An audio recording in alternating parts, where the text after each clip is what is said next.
answer a question na na-receive ko sa email this week. So the question was that, kailangan ba magaling ako mag-English para makahanap ako ng online work? So the straight up answer is no. Hindi naman kailangang super fluent ka na parang native speaker ka na para makahanap ka ng online jobs. It's not a requirement. However, kailangan you know how to speak enough para ma-understand ka. Kasi majority of the people that you will be working with, yun yung parang parang common language. Kasi hindi naman lahat ng clients English speaking din. So merong mga Russian, may mga Irish, iba-iba silang nationality. So the common ground is para lahat kayo magkaintindihan. They use the universal language, which is English. So hindi naman hinihingi na kailangan super clear ka, or rather super galing mo magsalita ng English.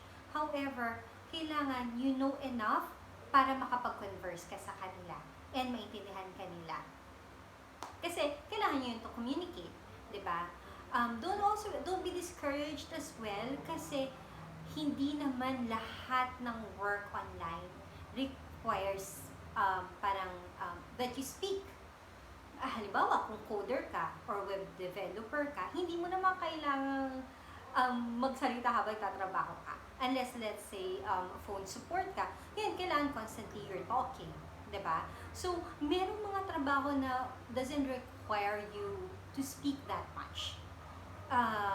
Kaya hindi siya ganun ka-importante. So, mainly it's just a way for you to communicate with your clients. So don't stress about it. Kung hindi ka masyadong magaling mag-English, don't stress. You can still find online work. The secret really is for you to highlight the skills that you know. Kasi dapat malaman nila kung ano yung capable kang gawin. Yung capabilities mo, yung skills mo, yung knowledge mo. Kailangan ma-highlight mo yon and ma-convey mo sa clients para sila ma-understand nila kung what you can do enough para ma-feel nila na they have to hire you. So that's our WAM tip for today. And if you have more questions about the work at home industry, just send it in and I'll try my best to answer it. Thank you so much.